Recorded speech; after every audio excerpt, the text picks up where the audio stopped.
guys! Good morning! For today's video, nandito nga pala kami sa bundok. Mamaya ko sa inyo ipapakita kung sino ang kasama ko dito sa bundok. Ipapakita ko nga sa inyo ang aking malawak na nyugan. O diba, napakalawak ng nyugan ko. Eto pa pala yung sasabihin ko sa inyo. Eto nakikita yung nyugan, hindi nga pala yung sa akin. Char ko lang yun, nasa akin yan. Eto na nga, ipapakita ko nga sa inyo kung sino ang kasama ko. Eto nga pala yung kasama ko, walang iba, ang pangit mong kapatid. Ay, sorry, nasaktan ka ba? Kapag nasaktan ka, ibig sabihin totoong pangit ka. By the way, kaya kami nandito sa bundok kasi naghahanap buhay kami. Nakikita nyo naman kung anong ginagawa namin ng kapatid ko. Gumagawa kami ng walis tingting para magkapera kami. Kapag dito nga sa probinsya namin, mahirap kumita ng pera. Kung gusto nyong kumita ng pera, pumunta lang kayo ng bundok. Ito ang gawin nyo para magkapera din kayo. Ang ipagmamalaki namin dito sa Quezon Province, ang malawak na nyugan. Yan po yung pangunahing produkto dito sa Quezon Province. Tulad dito, kung walang nyugan, hindi kami makakagawa ng walis tingting. Medyo mahal na rin pala ang walis tingting ngayon. 27 na kasi ang per kilo. Dati kasi, mura lang ang walis tingting. Hindi na nga kami nahirapan gumawa ng walis tingting. Kasi nga ginagawa na namin to nung bata pa kami. Kapag first time mo nga gumawa ng walis tingting, syempre una pa lang mahirapan ka na. Pero habang tumatagal, masasanay ka na rin. Kapag pupunta kami ng bundok para gumawa ng walis tingting, nagbabaon kami ng pagkain. Kasi nga maghapon kami sa bundok. Alis kami sa bahay, alas 7 ng umaga. Tapos uwi kami ng hapon, mga alas 5 na. Alam nyo guys, hindi naman ako mabilis gumawa ng walis tingting. Sa maghapon kasi nakadalawang bigkis lang ako ng walis tingting. Pero itong kapatid ko na si Micah, ang bilis nitong gumawa ng walis tingting. Sa maghapon kasi kaya niyang 3 or 4 na bigkis. Alam nyo guys, masarap pumunta dito sa bundok. Masarap makalanghap ng simoy ng hangin. Kaya nga lang ang kalaban mo dito ang init. Tulad nito, malilim dito sa pinagkayasan namin. Mamaya kapag mainit na dito sa pwesto namin, lilipat na naman kami. Mahirap naman kasi kapag mag-stay ka lang sa isang pwesto tapos sobrang init pa. Kapag hindi mo naramdaman ang init, ibig sabihin no, manhid ka na talaga.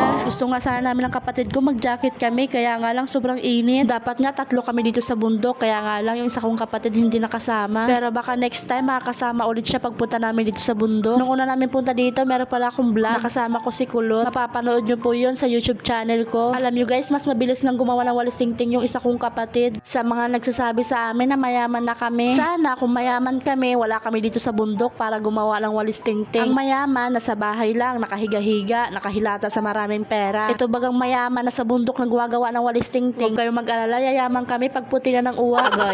Alam nyo guys, hindi namin itong kinakaya itong ginagawa namin na gumagawa kami ng walis tingting. Sapagkat marangal itong ginagawa namin at hindi kami nagdanaka. Mas maganda nga kumita ng pera kapag pinaghirapan mo. Eto nga paggawa namin ng walis tingting, malaking bagay ito sa amin. Kasi nga pa naibenta namin itong walis tingting, meron na kami pambiling shampoo, sabon, o kaya ulam. O diba, kesa naman makipagkwentuhan ka sa mga kapitbahay mo mga marites. Bato-bato sa langit, ang matamaan wag magalit. Habang gumagawa kami ng walis tingting, syempre hindi maiwasan na magkwentuhan. Nagkukwentuhan na kami ng kapatid ko about the past namin. Sobrang hirap kasi ng buhay namin dati. Kaya kapag naaalala namin, masasabi lang namin, kaya pala natin makasurvive. Pag may pagsubok, kakayanan natin. Kasi nga walang pagsubok na hindi natin kakayanin. Kapag binigyan tayo ni Lord ng pagsubok, alam niya na kakayanin natin. Tulad nga nito, nahirapan nga ako mag-voice over, pero kakayanin ko. Kahit masakit na yung lalamunan ko, kakayanin ko pa rin. Alam niyo guys, nung una kong vlog, hindi naman talaga ako nagbo-voice over. Kasi nga ang iniisip ko, baka mahirapan ako mag-voice over. Kaya nga lang ang problema ko, mahiyain ako. Ito kasi yun, di ba sabi ko sa inyo, ayoko mag-voice over. Kapag nasa harap ako ng camera, para akong pipi na hindi ako makapagsalita. Kasi nga inuunahan ako ng hiya. Ay, sa sarili ko, napapatanong na lang ako, bakit ka mahiya? Wala ka namang ginagawang masama. Kasi kapag nakita ko ng mga tao, tapos nagsasalita ako sa harap ng cellphone, baka isipin nila, baliw ako, sira ulo ako. Di ba iniisip ko pa talaga yung sasabihin ng mga ibang tao na wala namang ambag sa buhay ko. Nangyari kasi yun isang beses. Pumunta ako sa isang lugar na maraming tao. Maganda ang mga view doon sa lugar na yun. Tapos nagbibideo ako noon, nagsasalita ako sa harap ng cellphone. Tapos ang sinasabi ko doon sa harap ng cellphone, hi guys, nandito nga pala kami sa lugar na to, ganyan. Habang nagsasalita ako sa harap ng cellphone, tapos titingnan ako ng mga tao. Tapos hindi na ako nag-video noon, tinigil ko na yung pagbibideo ko. Kasi nga ang pakiramdam ko parang nakakaya yung ginagawa ko. Kaya simula noon, kapag pupunta ako sa isang lugar, binibidyohan ko na lang tapos ako na magbo-voice over. May tanong ako sa inyo guys, kilala nyo ba si Kamangyan Vlogs? Kung hindi, search nyo sa Facebook at makikita nyo si Kamangyan Vlogs. Alam nyo kasi guys, si Kamangyan Vlogs, lagi ko siyang pinapanood sa Facebook, TikTok, YouTube. Kasi nga yung mga video niya about sa mga food, nagluluto siya. Kapag nagluluto siya, naglalaway talaga ako sa mga niluluto niya. Sobrang hinahangaan ko talaga si Kamangyan Vlog kasi nga, ang grabe, ang galing niya magluto. Tapos nakahanap pa siya na perfect na lalaki para sa kanya. Mapapasana all ka lang talaga. Kaya ginaganahan ako mag-voice over sa mga video ko kasi dahil kay Kamangyan Vlog. Ang galing kasi niya mag-voice over sa mga video niya. By the way, back muna tayo dito sa paggagawa ko ng walis tingting. Pagkatapos ng 20 oras, natapos na yung kapatid ko. Grabe ba, 20 oras talaga?